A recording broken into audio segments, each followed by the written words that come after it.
there with the cool lightscape ceiling Yeah. space. Yeah, It's yeah, yeah. It's going to be a poetry slam. It's Metaphor Houston versus everybody. Which really means Metaphor Houston versus Houston VIP versus Right About Now Poetry. No. Yeah. Is it open? No. I mean, is It's it open to the public. take all comers? I mean, Yeah, like anybody can come. Anybody can come. It's Marlo all gets free. inspired. Yeah, She wants to throw down. yeah. Yep. Come on through, and If see you dare. Not and see. happening. It's at 5 p.m. It's at 5 p.m. 5 to 7:30. Yes, sir. Sunday.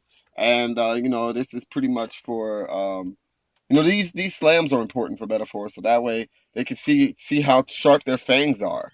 Yes. And we got the Houston VIP, we have Right About Now Poetry Slam, And going against alumni. any alumni, Metaphor alumni. They're kind of jealous of the current team. I bet. They're like, man, I want to go back to B&V, so let's squash their spirits. They come vicious. Yeah, and Ooh. so everyone's trying to get the newcomers. They're trying to get the I should be currents. going to I'm Atlanta. sensing a Yeah. little aggression here. Yeah, well, I'm competitive, so I'm all about it. I'm all about them winning or giving their best into it. But I want them to win. I want us to go up to Atlanta and really want them to do their best work. And I know they will. But as long as you don't go there and lay down, I'm more than happy. Yeah. So don't lay down.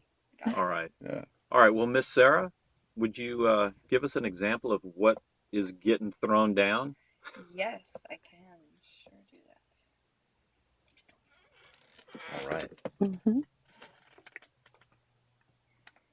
If you wake up one morning to meet a different country, give it a hug and pour it a glass of warm tea.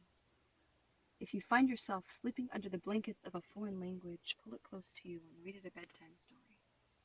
Something it heard growing up. Something it tried to forget. Once upon a time, an oppressed group of people had everything taken from them, only to build themselves up with more, and build their homeland on the back of another oppressed group of people. They called him the Man on the Moon. He was your dead grandfather, Shmuel. He rolled around naked in his fleshy demons. Can you smell him as smoke from every unassuming fireplace? Gas chamber stench lasting longer than your actual memory of him. Fear is when you watch your ancestors and your future die at the same time, the only thing alive being you. And you are supposed to hold up a peoplehood when you can't even hold up yourself. Holocaust, still stuck like cough syrup in the throat of your culture. First Jewish conquest that didn't end with Maccabees was when we could breathe. And then 45 years later, we held our breath when we colonialized our first rental home. If you wake up one morning, a stranger, in a country that is supposed to be yours, try to understand it. What reality it must be living in to equate the word home with checkpoint. Home with ethnic cleansing. Home with human shield, constantly under the pressure of having that four-letter word stolen from it as fast as it was acquired. But do not blindly love it as token prize. Israeli flags are not meant to be worn as decoration Instagram photos. They are a symbol of what a peoplehood has convinced itself it has to pay to simply carve out a place for itself in the world. Dear Zionism, why do we have to carve out a place for ourselves simply because we've been carved into?